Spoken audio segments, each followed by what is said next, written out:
I am recruiting the next generation of airmen and guardians. That's right. We got a Space Force too. Okay. I was about to say, what the hell is a guardian? Okay. Space Force is real. Oh, sure is. Tell us a little bit about that. Well, tell us a little something about the Space Force. Like what, you know what I'm saying? Like what the pamphlet say. I haven't been into a recruiter pick up one. Well, you know, it's probably a good thing. They probably call the folks on you. So I'm sure you it's Bolo's up for you. Don't let him in your office. Nah, I'm good. I'm good. I'm good. I'm good. You good wherever you at? You don't got to check in? I'm good wherever I'm at. Hey, they just let me in. Hey, bro, check in when you on my base, all right? I might as well still be stationed at fucking Tendo. And never left. Never left. Hey man, you like it, I love it. As long as you're having fun. Hey, that's where I work. So let me ask you this. Is it more stressful than being a UDM? In some ways, yes. All right, hold on. I'm gonna get back to the whole stressors of recruiting. Josh, okay. I didn't. So Space Force, honestly, yeah, I know MAGCOMs. I don't know like how much your listeners know about major commands within the Air Force, but Space Command was already a part of the Air Force. So more or less, They took the career fields that really go into Space Command and kind of just made it the Space Force. There are a handful of enlisted career fields that like are in the Space Force. Space Force wasn't really made to be like only like self-sufficient. Like they're not going to have their own firefighters. They're not going to have their own security forces. They're not going to have their own admin and medical. Like they're still going to like at least in the near future rely on the Air Force for that. But they do like have their own space missions. It does not involve dressing up like no damn astronauts. They are not in space. They're on the ground with the rest of us. Just want to go ahead and clear that rumor out. They're not fucking stormtroopers and shit. They're sitting behind a desk controlling satellites and shit that are in space.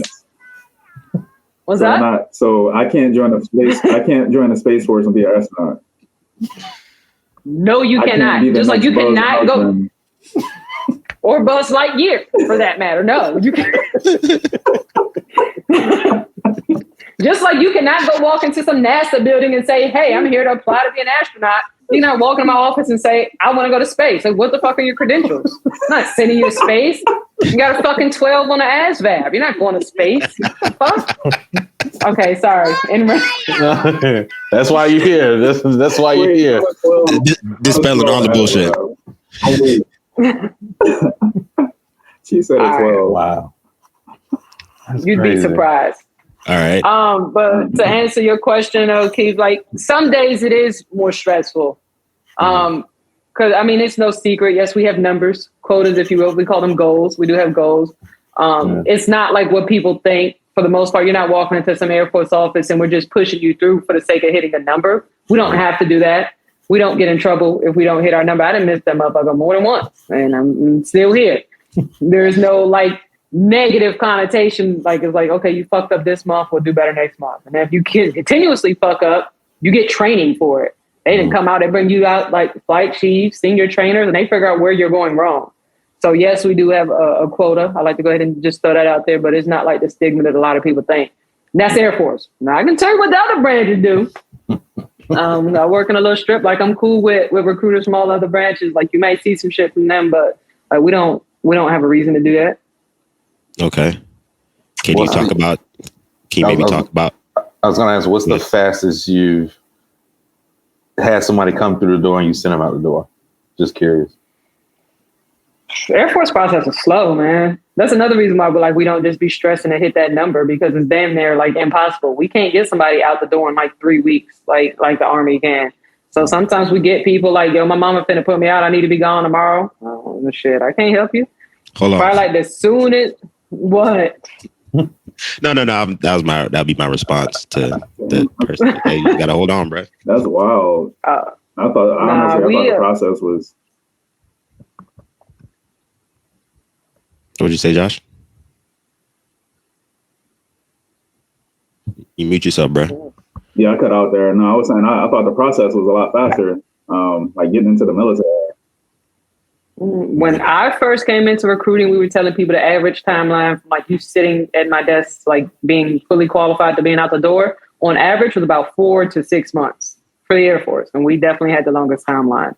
But I think like the fastest I've put people like in and out the door, maybe like 2-3 months. But if that happens, it's because they're filling another job. Like the Air Force, we recruit backwards, right? You got career field managers. Y'all got X amount of people getting out, separating, whatever, retiring. Like this is the steady flow of people we need to continue, to sustain our mission. So the career fields need these people by this date. So that means they have to go to tech school by this date. That means they need to go to basic training by this date. So when someone gets matched with a job, like, hey, you're joining the Air Force, you're going to be security forces, you're leaving for basic training on this date. Everything else is already planned out from there. So the only time we really send people to basic training, like on some quick shit, is like, oh, I'm supposed to go to basic training. I got COVID. I can't go. Well, their class spots don't go away. Somebody still needs to be in that damn seat come tech school. That means somebody got to go to basic training. So then we calling people like, yo, ready to go tomorrow? This job you qualify for is like going tomorrow or going next week. And that's typically like the only time we get people out the door like fast, if they're just like some shit happened to someone else and they ready and willing to go like ASAP for real.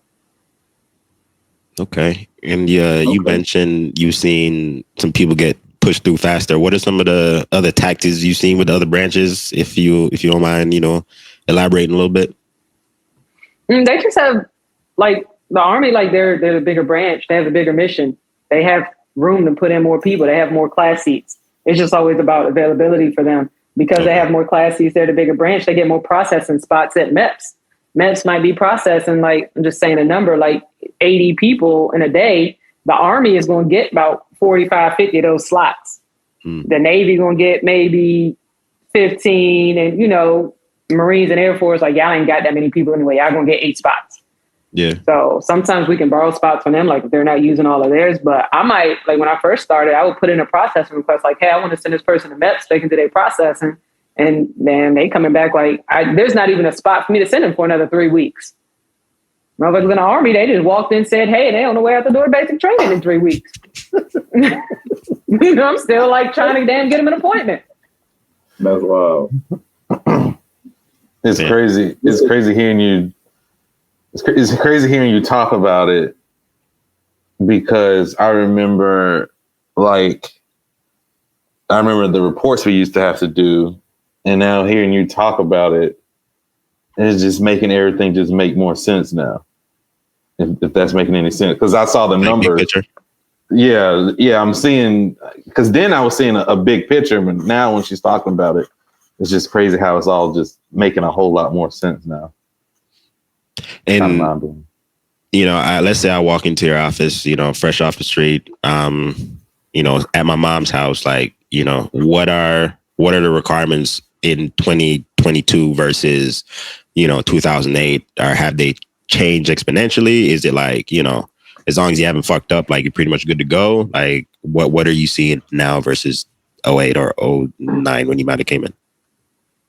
That question is like, so when people come off and like, what are the requirements? I'm like, yo, how about this? I ask you questions and then I tell you whether or not you qualify, because there are a lot of requirements. I'm not going to sit here and say like, okay, like you got height and weight requirements. People are like, okay, well, what are requirements? I don't know. How tall are you? Like, it's based on your height. Like, it's just so much subject. Like, instead of me telling you like, hey, these are like 800 law violations that can disqualify you, I'm just going to ask you, what law violations have you ever had? Then I'm going to tell you like yes or no as far as whether or not they're disqualified. So when people come in my office, I ask them questions first. And a lot of people, I'm going to be honest with you, probably like 70% of the people I talk to, I ask these questions to. We done before we even make it anywhere. Wow. Get height and weight. And I'm not like, if somebody 5-10 pounds overweight, like, listen, all right, bro, get down. But we didn't have some people come in there, like, they damn sure shop in the big and tall section. Like, listen, this you're going to have to do a lot of work. They more big than tall? That part. They had to go to big and tall, but they're not tall. No, damn. But I've had some people, like, I got a dude I'm working with now. He lost like 70 pounds in order to join. So wow. We get people lose weight. What's like the lowest? What's the lowest ASVAB score you seen? Like the actual test, not practice test. It was a 6 or 8. I mean, he scored an 8 on the practice test and a 6 on the real test, or the other way around. But single digits. Yeah, I just like look flabbergasted. It could be test anxiety. You know what I'm saying? It could be a number of different things. You know. No. So the overall score, like you look at your ASVAB, I don't know if you ever seen like the breakdown of your scores. It's all these different categories and shit. People like, oh, I score bad because I'm not good at mechanics or I'm not good at, electrical work. But that's not even what contributes to your overall score. The overall score only encompasses 4 of the sections on the ASVAB, and it's math and reading. Math knowledge, arithmetic, reasoning, word knowledge, and paragraph comprehension is all that goes into that overall number. So like when I took the ASVAB, I scored like an 86 back in the day because I'm good at math and I can read. But my electrical score also said, don't put this bitch in a wire. She don't need to touch none of that shit. You know what I'm saying? So, yeah, we would have been on fire had you given me one. That's basically what my electrical score said. But then I meet some people who score like a 40 on a test, but they killed it in electrical or they killed it in mechanical sections, so they'll qualify for other jobs. But for Buddy to get a 6, he can't count or he can't read. Ain't that much damn anxiety in the world. You can't read a paragraph and tell me what it's about. So, no. What's the lowest score that you need to join the Air Force? Like, what's the minimum you can get on ASVAB? And like, according to the AFI, you need a 31. Okay. You need a 31 as your overall score. That's for all the branches. Some branches have waivers, like they can waive it if you get less than a 31. Last I talked to the Navy, they was letting in people with a 26 if you was willing to do whatever job they can get you. Oh man! For me, my production superintendent tell us like, my production superintendent, we have a policy in my squadron that we can't send you to MEPS with less than a 50, unless you score at least a 47 in the mechanical section and you go with working on planes. All right, so I'm not joining the military in 2022 if I come through Greg's office. Damn, Sal, you ain't okay. Hey, Army, maybe.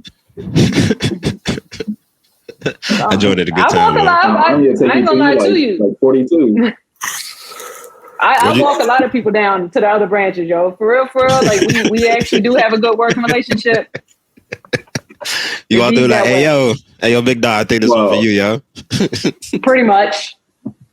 Hey yo, I just put him on a practice test. He scored a 33, and y'all can help him out better than I can. That's how I word it. It sounds nicer in front of the applicant.